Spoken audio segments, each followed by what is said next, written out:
Alright guys, we're back after the lunch break.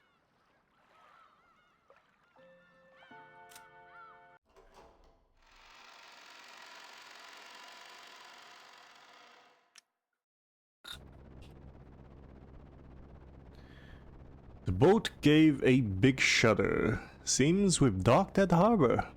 The boat driver came out and jumped to the pier with the mooring rope. A large man in tuxedo was waiting there for us with a warm smile. I didn't recognize his face, but judging by his clothes, I guess he was a servant of the Ushlomiya head household.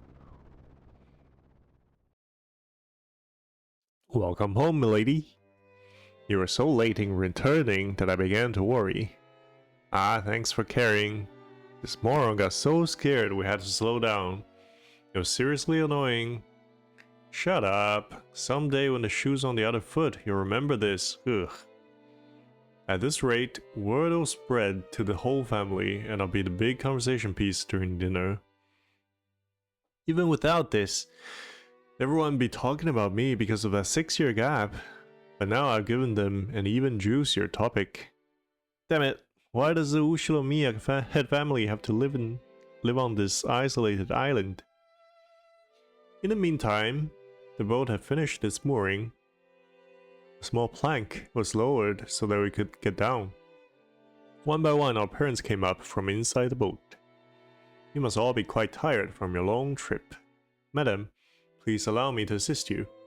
Thank you. It's been a while, Goda-san. How are you? Thank you for your concern. It's always my pleasure to serve. Battler-kun, isn't this your first time meeting Goda-san? If not mistaken, you weren't working here 6 years ago, right? Indeed. So please, allow me greet him for the first time. It is an honor to meet you, Battler-sama. I'm pretty confident about my height, but you're huge. This is definitely our first meeting. I never forget meeting a big guy like you. Sounded kinda gay. It's a pleasure. I'm Battler. I was looking forward to meeting you. I'm Goda, your servant, and I have been working for the Ushlomiya head family since the year before last. It is a pleasure to make your acquaintance. If there's anything you need, please feel free to rely on me at any time. Goda-san, it's been some time. It's been too long, George-sama. Please allow me to assist you. As usual, you're pro at welcoming guests. If you ever need a job, just let me know, okay? Just let me know, okay? I'd hire you anytime. You do me too much honor. Please allow me to assist you, Hideyoshi-sama. Goda-san then lent a hand to everyone as they disembarked, greeting them as they passed. His speech and mannerisms had the refined polish of a professional. He was very graceful in contrast with his initially tough-looking appearance. His large size made him seem a bit scary at first, but he was much more polite than my first impression had led me to believe. He claimed to have served on the island for 2 years, but he had doubtless worked at a similar job somewhere before. After everybody disembarked, the mooring rope was untied and the boat started to steer away from the harbor. It was probably returning to its home port on Nijima. The captain waved his hand in farewell. Maria conscientiously waved her hand back. Now that I think about it, that must be why I felt something out of place for a while now. I can't hear the cries of seagulls. Oh, he said a thing. Seagulls? The birds? If I remember correctly, whenever we came to these islands in the past, the seagulls always greeted us with their lively "nya cries. Is this why seagulls are called the sea cats in Japanese? That they think their cries are nyas? Because of that, whenever I hear the cries of seagulls anywhere else, I get the feeling that I'm coming to a family conference. Except for the small part of the island where those of the Ushlomiya head family live, Lokinjima has been left uncultivated, which apparently makes it a paradise for wild birds. Supposedly, there was a cliff somewhere that housed a huge seagull colony, so this island was always full of seagulls. Not having those seagulls here to greet us make me feel a bit lonely. What's wrong, Battler-kun? Oh, Aunt Rosa. Nah, it's nothing really. I was just thinking it's a bit lonely without the cries of the seagulls. My, that's true, now that you mention it. Even though they're always so noisy, today isn't one to be seen. Who? Why no seagulls? Maybe it's because the seagulls are having a get-together somewhere too. Maria, did you want to see the seagulls? Who wanted to see them? Still, it's a bit strange. There isn't a single one around. Maybe Jessica grilled them and ate them. Ooh! The hell! Don't say disturbing stuff like that. You get Maria believing it. Ooh, Jessica One-chan grilled them. Jessica One-chan grilled them. I did not. I did not. Oh, hi, Mark. That's right, that's right. Jessica grilled them. Skin and meatballs, liver and onion. Swimming meatballs, liver and onion. Ooh. Ah ha ha. Ah. As I made fun of Jessica, Maria tagged along, looking like she was having fun. Oh, I never guessed she was such a good sport. Alrighty then, from today on, I'll make you my #1 follower. As I smiled at her, she beamed, looking overjoyed, possibly because she was happy about this little connection we made with each other. That's not it, Maria-chan. I've heard wild birds are tuned to changes in the weather and atmospheric pressure. The weather will probably get worse tonight. The seagulls might have returned to their nests early. Ooh, not grilled? Jessica One-chan didn't grill them? No, I wouldn't do something like that. Adler, you admit right now that you lied. Adler-kun, Maria-chan's a naive girl, so she takes even jokes seriously. You should choose your jokes more carefully. George Aniki gently scolded me. Even though I outstripped Aniki in height, Aniki was Aniki of course. There was no choice but to obediently apologize. Sure, my bad. Maria, that was a joke. The seagulls are all taking it easy in their nests today. That's all. Bella lied? Jojo Nichan told the truth? Has she actually been tricked, despite all that fun she was having? Her pure eyes made me feel guilty. I don't know. Maybe Maria is kind of creepy, so she took that seriously. But the idea that Jessica grilled and ate the seagulls made her laugh that much? Maybe I went a little overboard with her, after all. Yeah, that's right. What George Aniki said is true. The weather's bad, so they probably went home for the day. It doesn't mean they're gone. Right, Aunt Rosa? That's right. Tomorrow when the weather gets better, I'm sure they'll come back, so we can hear them cry nya like they always do. Ooh, I'll wait until the weather gets better and they come back. Gonna wait until tomorrow. Gonna wait until the weather's better. Ooh. Maria was in a lighter mood, was looking forward to tomorrow, when the seagulls would come back and fill the skies. Okay, but the slightly suspicious thing is that they previously mentioned that they always do the family conference in October's when it's often typhoon season. So it's less believable that the seagulls are away just because of that, since it seems like not even Rosa has seen this. I will note that down.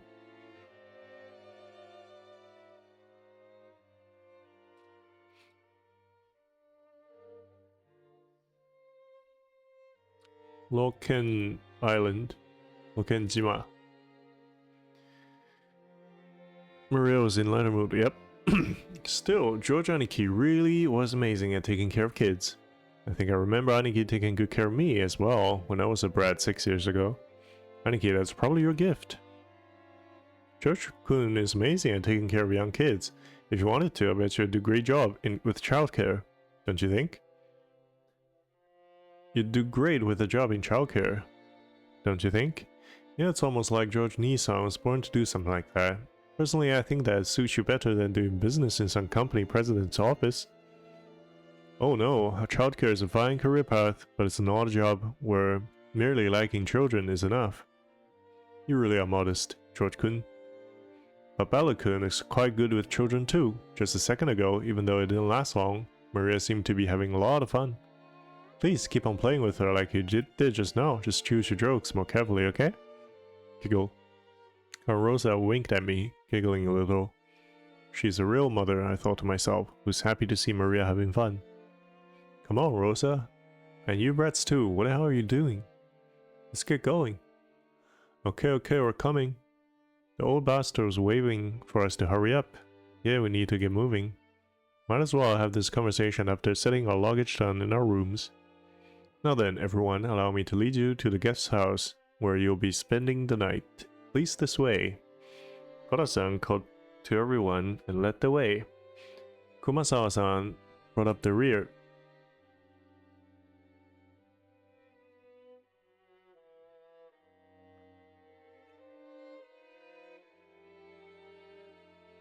A serpentine twisting path led through a dim forest. It ran a bit uphill. I'd guess the path was made all twisty so the slope wouldn't seem too steep. But personally, I'd have been happier if they had the guts to make some stairs in a straight line. No doubt they made the path twist on purpose to put on airs of distance and importance, even though nobody else comes to the island. Before long, we saw garden-style stone steps.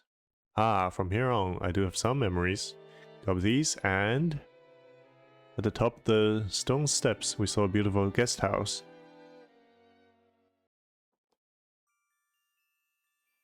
Its facade was lovely, of course, but more importantly, we couldn't enter its doors without having our hearts stolen away by the splendor of the beautiful rose garden spreading before it.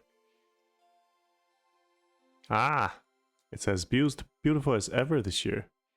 Real delight for the eyes. After climbing the stone steps, the people greeted by the rose garden gave voice to their impressions one by one. Is it just me, or are the flowers a little less lively this year? It's probably because it wasn't that hot this summer. I also believe that was a factor. Sadly, this year's blooming is a tad inferior when compared to last year's. Even so, it was a delightful rose garden. I remember that even 6 years ago, huge numbers of roses had greeted us every year. This rose garden was the first thing that greeted the people who came to Lokenjima. Even our parents, who came every year, couldn't help but give voice to their admiration. In fact, they seemed to have undergone a power-up from the garden my memories of 6 years ago. This place is always so amazing. It'd be wonderful to have a rose garden like this at home. Give it up. Who do you think could take care of it? Roses are a real pain with bugs and diseases to worry about. Well, from what I've heard, Kirie-san takes care of her rose every day and makes sure no bugs get anywhere near it, right? Huh? What are you talking about? Talking about you. That's right. Though in this person's case, the rose goes after the insects like some nasty carnivorous plant. Oh, so that's what you mean. Come on, Rosa. Can't you give that a rest just for today? I put that sort of thing completely behind me. I wonder, after all, you're a womanizer on an almost genetic level. No need to worry, Rosa-san. When a rose gives you too much trouble, it's always best to snip at the root. Dude, these guys, they keep talking about taking away Rudolph's balls for some reason. Ho, such frightening talk this is. Guys who are popular with the ladies are always forced to live dangerously. I sure hope I turn out a bit prettier in my next life. Hideyoshi-ni-san, like I keep saying, this isn't like that at all. And Kirie, stop it, you're freaking me out. You made my rose wilt. Hey, Maria-chan, look over here. These roses are especially magnificent. Magnificent roses, ooh. Smells pretty sweet. Look, this suits my elegance perfectly. Hey, cut it out. Maria's gonna imitate you and get hurt by the thorns. She yelled at me as I leaned in to smell the rose scent with an exaggerated gesture. I thought she was overreacting, but when I turned around, I saw Maria imitating my every gesture and George and Nikki smiling broadly at us. Hey now, Maria-chan, be careful. Rose thorns can hurt. Huh? Giorgio-ni-chan, only this rose is strange. Ooh, strange? What is wrong? Maria pointed at a single rose, immediately understood why she found it odd. In the midst of all these magnificent roses, one single rose was just starting to wilt. There wasn't any particular reason. Some roses flourish and others wilt. That's all there was to it, but Maria seemed very concerned about the only unhealthy one in the group. It must have made her feel lonely. She feels sad for this rose because it's the only one that isn't healthy? Ooh. The others are all healthy, but this one's sad. Well, they all bloom and wither at their own paces. I'll bet this one's just starting to wilt early because it got to bloom before any of the others. Yep, that's right. It probably just bloomed like crazy, fulfilled its duty, and went to sleep. You shouldn't get so worked up about it. Ooh, it seemed that Maria's pure sensitive nature was making her feel some emotional pain for the rose that wilted alone. Even though she understood the logic of it, it still felt lonely to her. Then, Maria-chan, why don't you look after this rose until we leave? George Aniki straightened up and felt around his pocket. He then took out a wrapper from the candy he had been sucking on the plane. He twisted it into a thin string, then gently tied it to the rose as a sort of marker. Hey, that's pretty cute. Let's mark it with this. Later on you can come and give it some water. I'm sure Mr. Rose would be happy. Ooh, come to give her water. I think you should give Mr. Rose here, a name. I'm sure that'll make her happy. You'll get to know it a little better. A name? Ooh. Though she still wore her usual sullen face, Maria crossed her arms and began to consider this intently. At the very last, she appeared to have been completely put out of her slump. Nice going, Aniki. George Nisan has always been really understanding. Can't help but respect him. Yeah, I guess he was just born that way. We've got to start picking up tips. Was this garden just magnificent when you all were kids? It was only after I stopped living here that it grew so big. Before that, the garden was simpler. So I'm still attached to that one. Nissan fiddled with it too much, with a vaguely bad taste of his. I liked it much better before. Eva, you've got to think positive. Setting aside how it used to look, its beauty now is something to be admired. You'll be able to relax a lot better if you look at it that way. I didn't mean it like that. I'm just saying that I wanted you to see the garden the way it was before too. Everyone, if you please, I shall guide you to your rooms now. Koda-san called to everyone to ask if we were ready, but our hearts had been completely stolen away by the rose garden that none of us had seen for a year, so we didn't pay much attention to him. There's some stuff I feel like, because the narrative were in Battler's head, we maybe don't notice. So for example, Goda is like this super polite servant who's only worked here for a few years. It was kind of weird for him to say, well, this year, unfortunately, the rose garden doesn't look as good as last year. Unless if he's taking care of it. If he's taking care of it, then it's not weird for him to be like humble, like say, well, unfortunately, I didn't take good enough care of it. It doesn't look as good as last year. If he's not taking care of it, then it just sounds like he's complaining about the rose, or whoever is taking care of it. I'm just thinking, if we're not in Balor's head but somebody else's head, maybe they will hear Goda's words and think something completely different from what Balor's thinking. Well, I only think that because when I played yesterday, we got a little deeper than this in the story, and we got to hear some of the family members talk to each other in a way that's not all happy, and it made me think different characters could have very different first person, I guess, inner monologue during these scenes. So since we weren't a travel group, it wasn't like we had a strict schedule to follow. Besides, since our parents were visiting their old home full of nostalgia, it wasn't like they had to let themselves be urged on by anyone or anything. Understanding the situation, Koda-san continued to wait, smiling widely, until our parents got tired of the roses and told him to guide us to our rooms.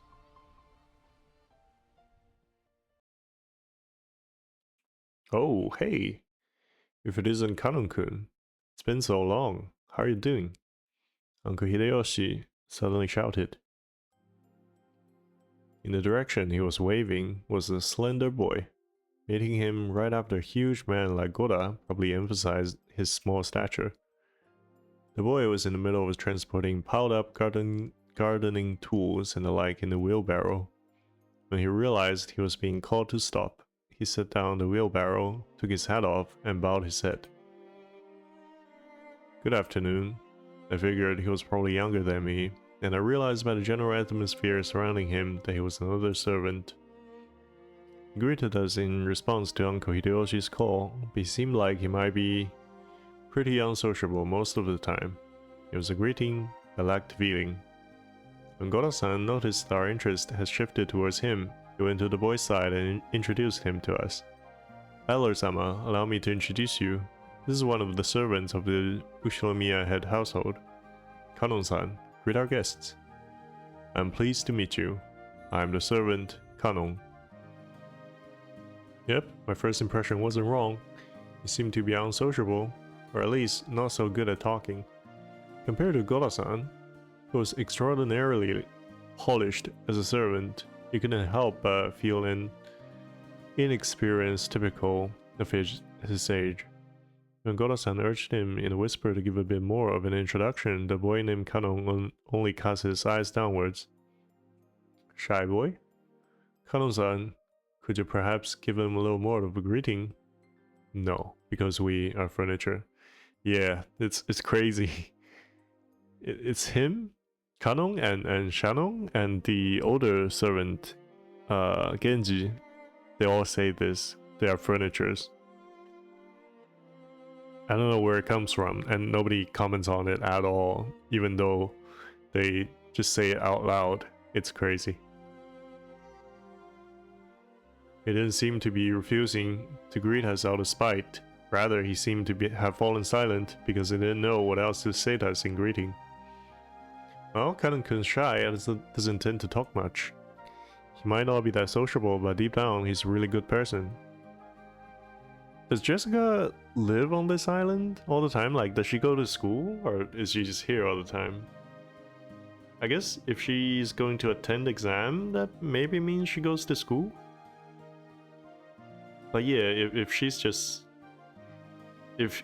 here at least a good chunk of her life, then since Kanon is like one of the only people here, it's her age, she'd be protective of him. I've been working here for 3 years, haven't you? You've been working here for 3 years. Pretty sure he started a year before Goda-san, right? Even though he wasn't exactly giving a terrible first impression, just got hurriedly back him up. I see, apparently his unsociable nature caused him trouble a lot. Okay then, nice to meet you. I'm Battler. I'm 18. How old are you? He fell silent, as though wondering whether or not it was a question he'd have to answer. Here again, Jessica plowed ahead. If I remember correctly, Kanon's 2 years younger than us, so 16, right? So he started working at 13? Yeah, that's correct. Looked like he would have preferred not to tell us his age if given the choice. It was probably because he thought we look down on him for it. See, this is like, I don't know if this is true or just Battler projecting. He's so convinced of it. This was probably because he thought we'd look down on him for it. I don't know if a shy person typically cares about that. I remember that when I was around his age, I hated being asked how old I was by adults. See? This is like projecting, I think? I see, 16, huh? That's gotta be a delicate time. Dude, you're only 2 years older than that. Which means I probably asked something I shouldn't have. Yeah, I'm glad you're about our age. Just be cool and call me Valor. I'll call you Kano. Thank you very much, but the sentiment alone is sufficient. Valor-sama. Jessica looked panicky for some reason. She seemed to think my impression of Kano was getting worse because of his refusal. Well, as a girl, Jessica probably couldn't understand the fretful male heart at this age. As his elder, even by just 2 years, I took it upon myself to be understanding of that. Or maybe you're just presumptuous. Kano-san, could you perhaps be a little more courteous? The smiling face is also a part of servant's duty. My apologies, I shall make an effort. Ho ho ho, Kora-san. Kanon-kun is trying his best, yes? Looked like he was often warned about being unsociable, and apparently he hadn't improved one bit. Kora-san kept his business smile, but let a small sigh of resignation escape. Well then, I still have work to do. If you'll excuse me. It looked like Kano himself was uncomfortable with remaining silent here any longer. After another perfunctory bow, he turned around and started pushing the wheelbarrow again. Just then, the wheelbarrow suddenly wobbled and fell, scattering the load. I guess the wheelbarrow's single wheel got caught on a pebble and lost its balance. Wheelbarrow, the single wheel ones are surprisingly difficult to navigate with. What do you think you're doing? Now, clean it up quickly. I don't know if you should talk like that to Kanon, like even though he's young, he's 1 year your senior. Kora-san urged him to hurry in a quiet voice, as though hinting that it was shameful for a servant to appear clumsy in front of guests. Kanon-kun wordlessly reloaded the wheelbarrow with the fallen objects, as if to say that he understood quite well without being told. He seemed to be fine with the light-looking gardening tools, shovels and such, but he looked like he was having trouble getting his arms around and lifting up some sacks of fertilizer. Are you okay? You're so careless. Here. Milady, you'll dirty your garments. Please, leave this to us. With a smooth motion, Kora-san took the shovel that Jessica had picked up. Behind him, Kanon-kun was having trouble with the sack of fertilizer. Ooh, you'll dirty your garments? Don't worry, the ones I'm wearing aren't that expensive. Besides, I hate guys who just sit there and make the waitress pick up the fork they dropped at the restaurant. Very specific. I lifted up the other bags that had fallen. Of course, they weren't light, but for me it was a piece of cake. Kanon-kun looked at me, surprised. It was the face of someone who never would have expected to receive help from a guest. Valor-sama, don't worry about it. I'll take care of everything, so don't you worry. I may not look it, but I've got it where it counts. Hehe. Since Kanon-kun looked like he hadn't yet gone through his growth spurt, he was stuck with with a sort of weak body. This kind of weight might have been too much for him, while he isn't taking performance enhancement drugs, like you are. It's quite heavy. It's natural that it will be difficult for you. Don't worry about it, Kanon-kun. Okay, my time to shine. This makes up for the bold stuff from before, right? Ha! As if this could make up for freaking out like that. Ha ha ha.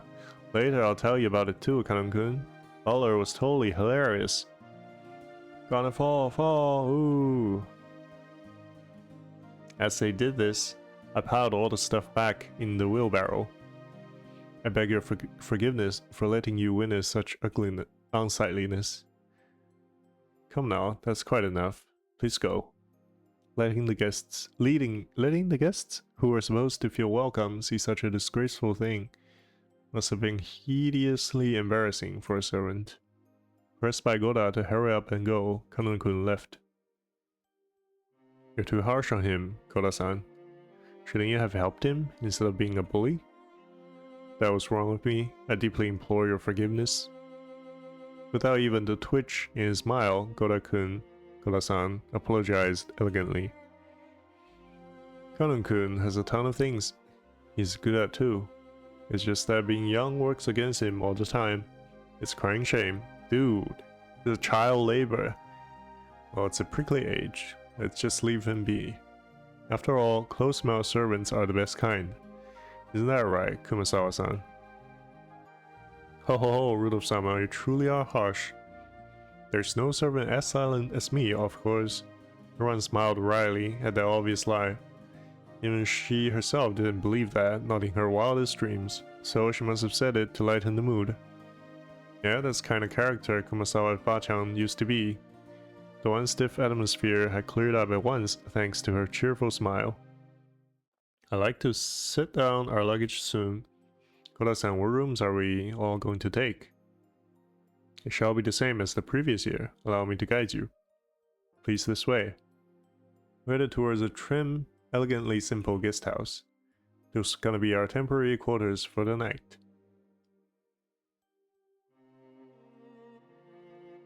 Kano watched over a hedge as the guests all entered the guest house.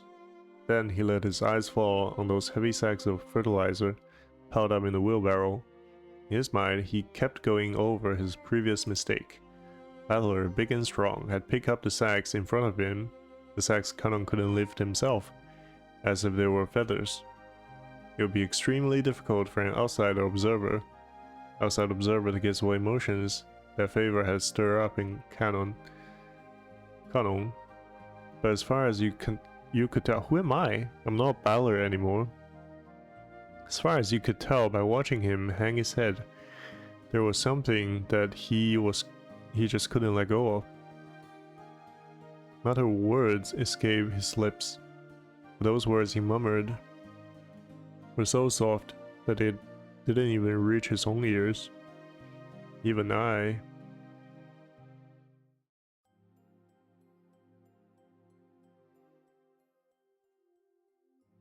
Kano hung his head, slyly biting his lower lip.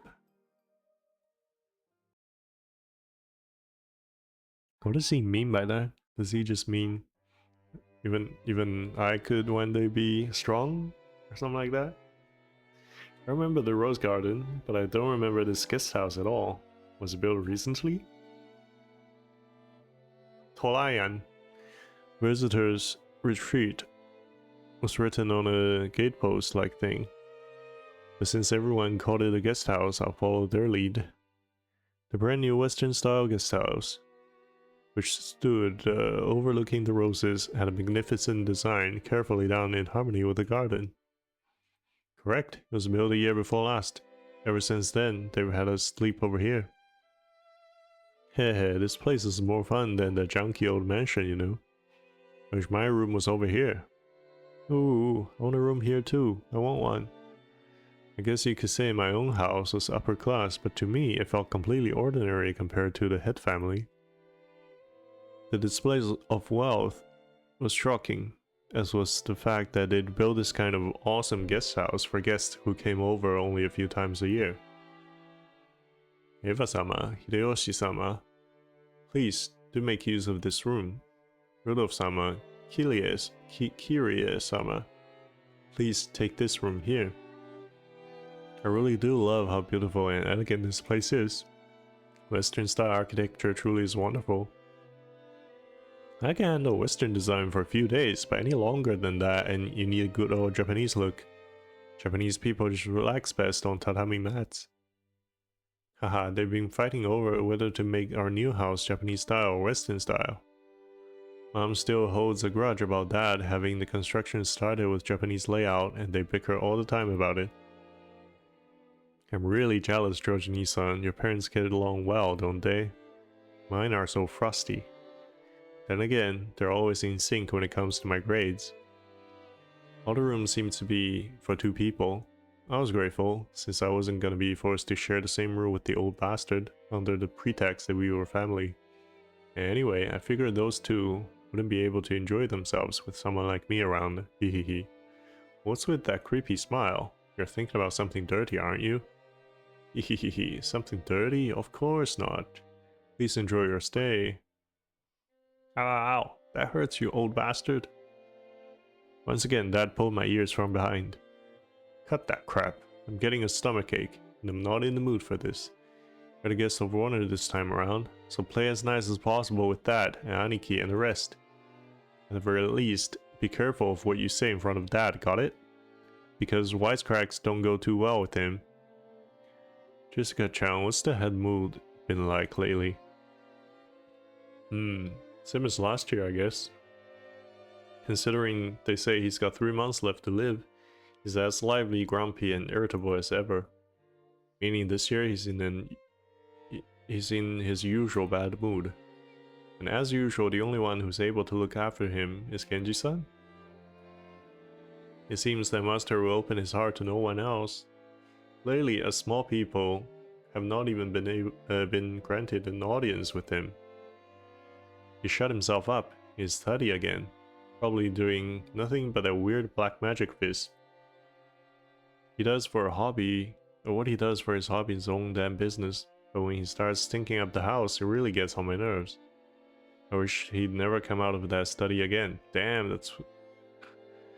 You're gonna say that about your grandpa? You shouldn't talk like that about the elderly. We're all indebted to him, since he rebuilt the Ushinomiya family. We should be more grateful. Well, sorry. After being rebuked by George Aniki, Jessica had no choice but to take back her thoughtless remark. The Ushinomiya family was wealthy beyond belief, but of course, that meant all its members were a bit strange and completely out of touch with the world at large. At the top of the chain, the family head, our grandfather, seemed especially strange and terrifying, even for our family. Dad said he was getting a stomachache earlier, and I imagined that reflected the honest feeling of all the adults here today. No doubt they were jealous of us grandchildren, who could just play around and laugh without a care. From the stories Dad told me, the family head was a violent man who ruled with his fists, beating his children, even his daughters, mercilessly with a wooden sword. Not even just fists? Wooden sword? That's crazy. He was so strict and uptight about that. Why couldn't he have been a little more conservative with his kids' names? Okay, you're really hung up about that. Because of that, even us grandkids have had to suffer. Anyways, I can't say I have any trouble believing those terrifying stories about him. I don't remember meeting him very often, but I think I recall him looking extremely grumpy all the time, always making people cower with that sharp gaze of his. I remember that the room's atmosphere got so tense whenever he was around, you couldn't even breathe.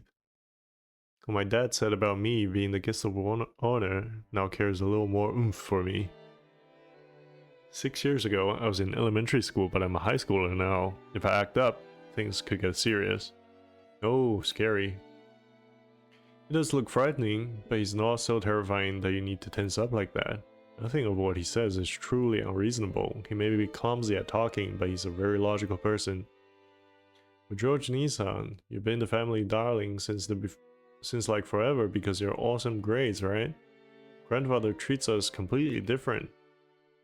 Even gotten slapped with a wooden sword. On my ass, my ass. On my maidenly innocent ass. Well, you're the heirs of the head family, Jessica-chan. Grandfather's giving you special attention. You've got to realize that his strictness reflects his high hopes for you. Oh, come on, seriously. I could just turn the succession over to you, George Nissan. It's a bit of a heavy burden for me to carry. I think I already said it before, but Jessica's the girl heir to the head family. We're only cousins in branch families, so she probably feels a totally different sort of pressure than we do. Jessica One-chan, is that heavy? If I help hold it, would it get lighter? Hahaha, thanks. It's okay, I'm not gonna push it on you, Maria. I'm gonna bear this cross until my grave. Don't worry. She was grateful for Maria's innocent concern, but Jessica's face still seemed to contain some of the uneasiness she felt towards the future. Maybe we were in the same boat. Any high schooler with exams approaching would have trouble hiding their anxiety for the future. Maria, come here. You and I will be in this room. Violet-kun, I heard you're gonna be with me in this room here. Oh? Now there's a surprise. It's bigger than our parents' room. Dang. Well, I figured our cousins would all want to hang out together, so I told them to get a bigger room ready. Ooh, I like it here more too. I'd rather be here than with Mama. Ooh. Oh, you like it better here too, Maria? Okay, this room is George and mine. We will give you special permission to come in. Better keep it a secret from your mom, okay? Ooh, it's a secret. Aunt Rosa was right behind us, but Maria still answered, striking the air with his fist clenched tight.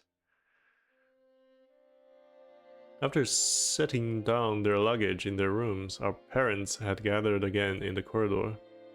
Hey, what are you brats planning to do? Are you cousins just gonna stay here and chat? It seemed they were heading to the mansion to announce their arrival.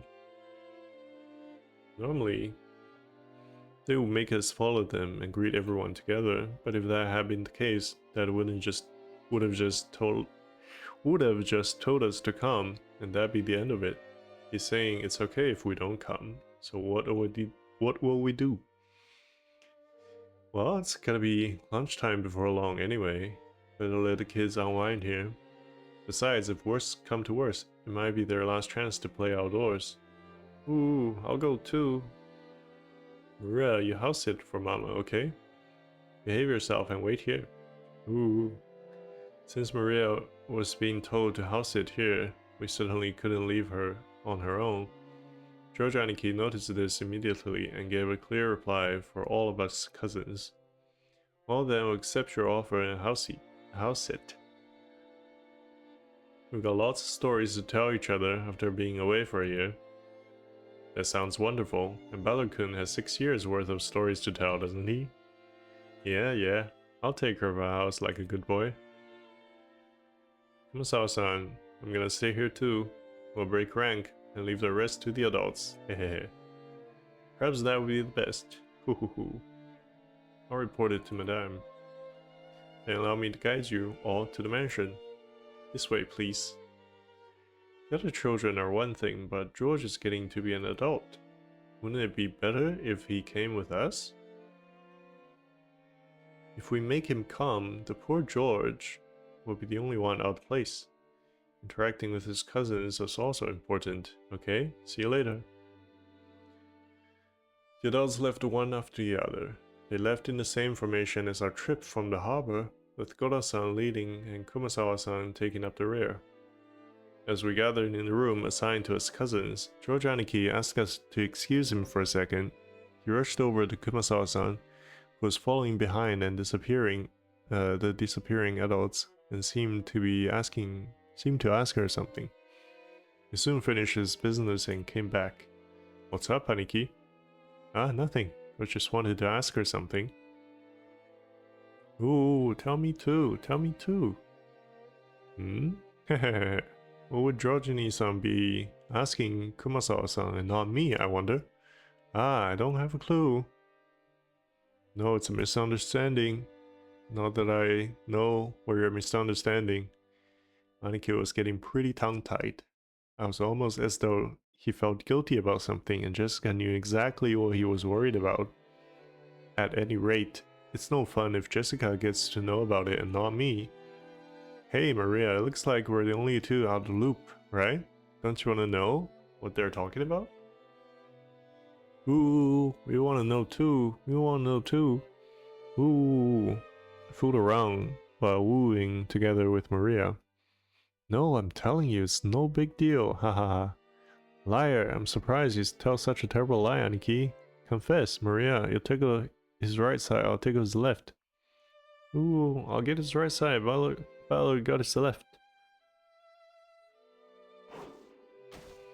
Wait a second, wait, you too. Aha, stop, ah. Maria and I played around chasing George Aniki as he tried to escape, rolling on the bed. I realized high schoolers aren't supposed to bounce around like kittens, but I still miss this kind of fun. Warm, cozy kind of fun. Ha, George-ni-san, what were you asking Kumasawa-san? Well, I've got a good guess. It's been a year since the last time he visited the head family. Who knows what servants might have come and gone during that time. Either way, it looks like he'd like to go and say hi. Ooh, say hi, I want to say hi too. What the hell? That's nothing to feel guilty about, Aniki, I'm not buying it. Maria, don't be fooled, Aniki's still hiding something. More torture. Whoa. Stop it, seriously. Ah, Mura-chan, you too. Stop already. Ah, ooh, ooh, ah. She's probably busy cleaning or getting lunch ready. Don't worry, she'll drop by to say hi sooner or later. Heh, I bet you'd rather been welcomed by Shannon instead of the nosy Goda. Hehehe. Shannon? Shannon. Ah, yeah, I remember a girl with that name. Is she still a servant? How's she doing?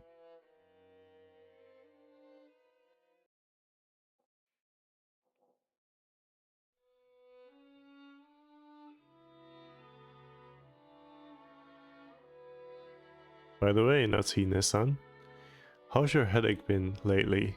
It seemed pretty serious before. I've been much better lately. Thank you for your concern. Oh right, here. A present for you, Natsune-san. Thank you very much. I'm always receiving gifts from you. Is this black tea? It's herb tea with peppermint and lemon balm. It's a blend from a well-known store and is supposed to be good for headaches. I thought it might help you too. Rosa was always a conscientious woman. Probably because she was the youngest of four and much younger than the other three. Who is saying this? She managed to grow up without gaining the venomous nature of her siblings. Kind words got Natsuki to soften her expression for just a moment. But it wasn't enough to melt her stony gaze, hardened as it was by long years of mental stress. Okay, I was already suspecting this, but now that I think of it, it's the format is kind of unusual for this game. Specifically as a visual novel. Usually how you would, well, I'm not played too much of them, but from what I've seen, usually how these dialogue would appear is that you would have like a box here, and the words would will appear on them, and there's like a name box to signify who's saying it. But in this game, it's just a full screen text, and it doesn't identify who's saying which paragraph. So I think usually we're in Battler's head, and the words that are not coded up are Battler's inner monologue. But like here, Battler's not really around, so whose perspective are we following? Like the voice is commenting on Rosa being a conscientious woman and that she didn't absorb the venom. So who is this, and can we just trust it? Will there be tricks in the future based on not knowing who's actually saying things? Her kind words got Natsuki to soften her expression for just a moment, but it wasn't enough to melt her stony gaze, hardened as it was by long years of mental stress. Come to think of it, you're always complaining about those headaches. Pull yourself together, Jessica-chan. Has her exams this year, right? That's going to be a turning point in her life. Will she really be able to rely on you as a mother if you like that? Besides, Natsune-san, you're 3 years younger than me. You should get your act together. I apologize. I've had a tendency for headache all my life. Even under normal circumstances, Ava sometimes failed to choose her words carefully. But her comments aimed at Natsuki contained shards of obvious malice, though she hid it with a smile. Of course, that fact didn't escape Natsuki. She frantically contained her urge to grimace and pretended to ignore Ava. Abala-kun will have exams this year too. Rudolph-san, shouldn't you be a little concerned as well? For the sake of your own son? You'd better get serious to the point of having headaches like Natsuki-san. If I say anything, he automatically rebels. So what should I say? Should I say the opposite? That it's okay for him to mess around? That's probably the only way I could get him to listen to me. Hideyoshi-san, George did really well in his exams, right? Please, you've gotta teach me the trick to handling children. Well, it's probably because I got him to understand why he should study. Study isn't worth anything on its own. That's right, the real point of studying is to practice researching stuff on your own whenever you bump into something you don't know. If you can't do that, you can't be useful to society. I'm not talking about math or writing. You gotta learn how to learn. That's splendid. I wish our Jessica could understand that as well. If she is to be the heiress of the Ushilamiya family, then at this rate, you really have to force her into becoming the successor? After all, a woman has to find a woman's happiness. Parents shouldn't force such things on their children, don't you think? Hold your horses, Eva. Each family has its own way of raising their kids. You shouldn't be pushy. I'm sorry, Nasine-san. Don't take it the wrong way. I don't think there's a right way to take that. Though the light shining through the window was quite warm despite the cloudy weather, there was a dark mood about the room, which was probably causing headaches for more than just Natsu. As if to sweep away that mood, Kyrie brightly made a suggestion to all present. Still, this black tea has a really lovely aroma.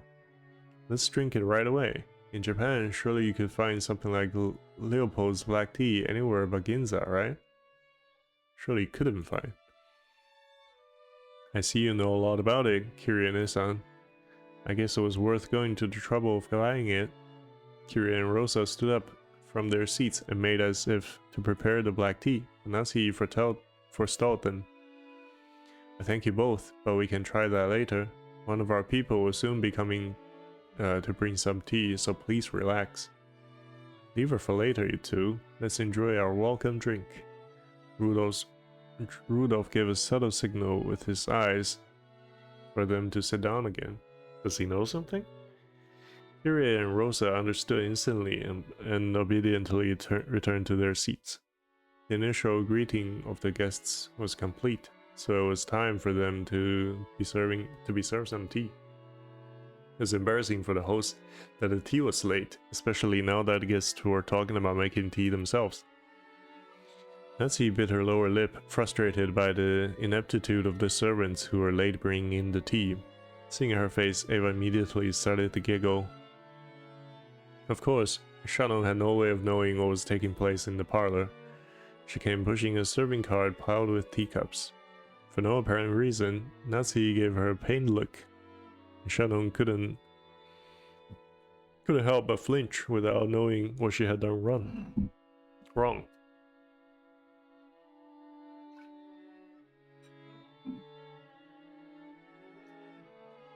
Does she not know she's late? Excuse me, your tea is ready. Oh, Shannon-chan, it's been a while. You keep getting prettier every time I see you. Oh, thanks. Save the chatting for after you've set the table. The tea will get cold. I apologize, madam. She apologized like a small frightened animal, bumped against the serving cart and made a jarring racket as she dropped several teaspoons. Her clumsiness made Nasi's expression turn even darker, which made Shannon quail even more. Come on, Nasine-san. There's nothing wrong with her exchanging a few words in greeting. Tea must be plenty cold already, considering how long we've been kept waiting. Hehe. There's no need to worry, it's not cold yet. Shannon finished setting the table quickly. I'm sorry, madam. Nasi's irritation was obvious by now. The ineptitude that delayed the tea, the clumsiness of the servant, everything pointed to the incompetence of Nasi's everyday leadership, making her lose face. As the person in charge of Ushilamiya head family's kitchen, allowing that clumsiness to be exposed today of all days was surely nothing less than total humiliation. Lay off, Nasine-san. Don't you think that's a little harsh to bully Shannon-chan while she's trying her best? I'm not bullying anyone. What a nice aroma. May I ask what brand this is? I'm terribly sorry. I'll find out for you later. Kyrie was trying to be nice, hoping to cut through the tense mood. However, Shannon had embarrassed herself instead, darkening Nasi's face and the room's mood. By this point, Ava was audibly giggling. What's this? Shannon-chan, don't you even know you're pouring us? Come on now. You mustn't serve something so suspicious to guests. We'll need a silver spoon at the very least before we can drink this. I'm sorry, I'll go get one immediately. She doesn't know. Is she a bit of an airhead? Shannon-chan, do you know what silver spoons are used for? They have to be silver. Do you know why? No, A teasing smile rose to Ava's face as she stared at Shannon setting the table. By itself, Ava's expression was sweet, in an impish sort of way. However, the words being spun from her lips held the keenness of a razor within them. Shannon tried with all her might to avoid Ava's continuing gaze. Realizing that Shannon was hard-pressed for an answer, Rosa gave some timely help. They say that if the silver is touched by poison, it darkens. Giggles. Guess you've learned something today, Shannon-chan. You're acting as though this tea needed to be tested for poison before it could be drunk. In Nasi's eyes, this was an insult both to the tea and to herself for serving it. Rudolph laughed flippantly and patted Ava's shoulder. Haha, silver cutlery wouldn't do any good for you, Aniki.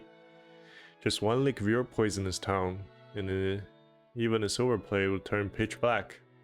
Wahahaha, since I get to hear that poison tongue every day, it must be poison-proof by now. Ava, I don't mind when you use it on me, but you'd better hold back when talking to people who haven't built up a resistance. Wahahaha. My, how cruel.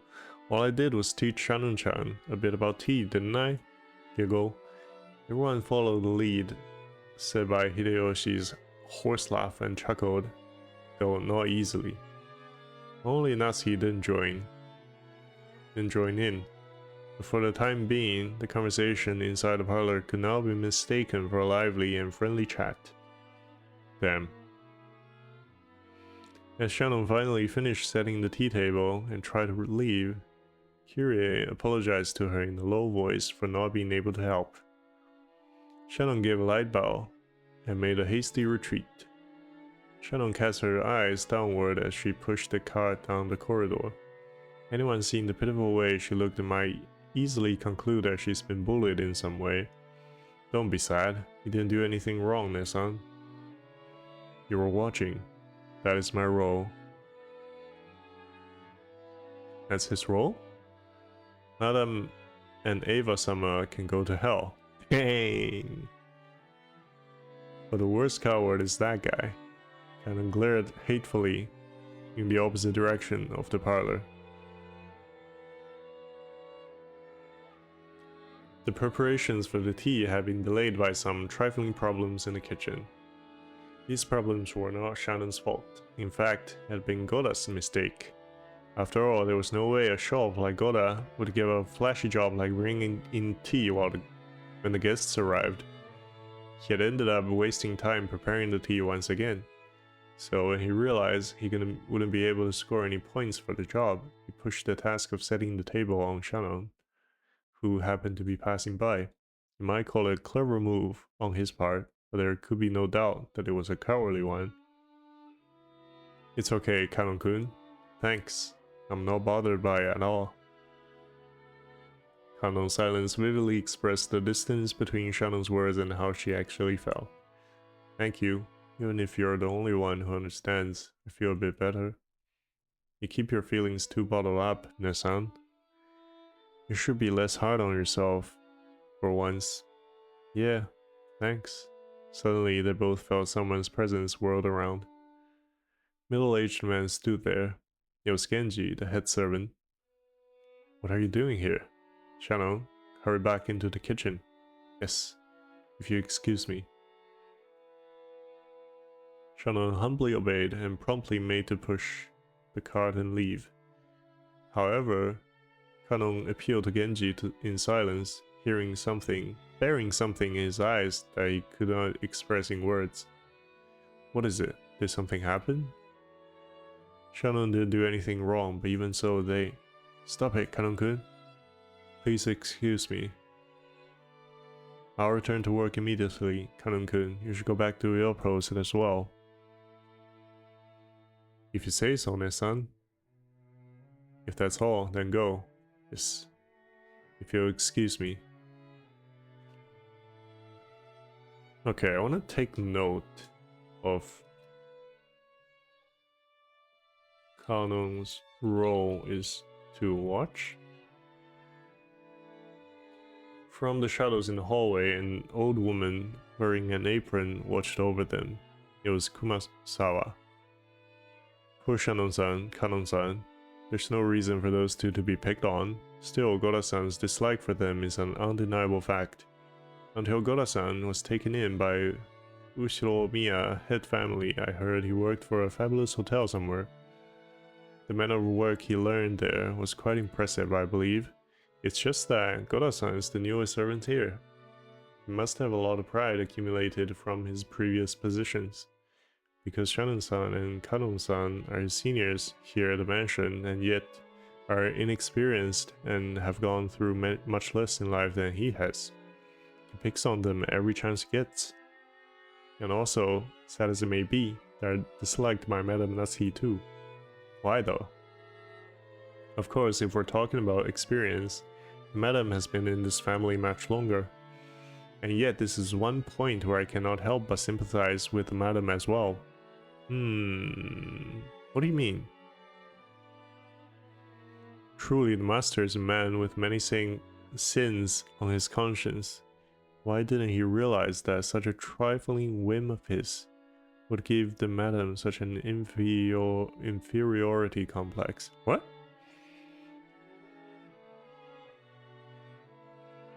The master is a man of many sins.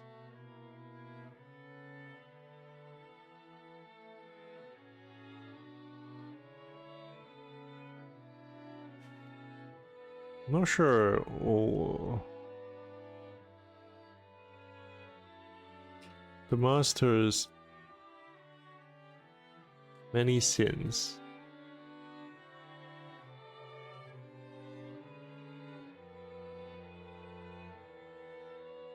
Trifling whim gave Natsuki inferiority complex over Kanon and Shannon? Are they like illegitimate children of the masters?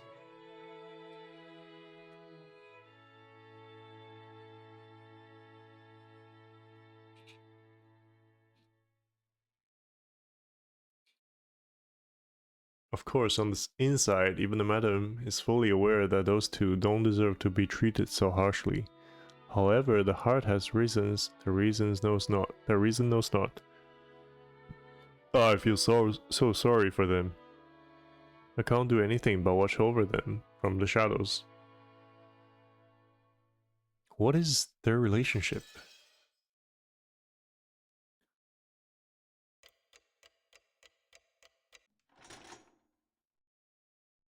Do I need to take note of time? But it's been 1 hour and I think this is a good place to stop. I've been reading for 2.5 hours today, so I think I'll take a break. Maybe do the next part tomorrow.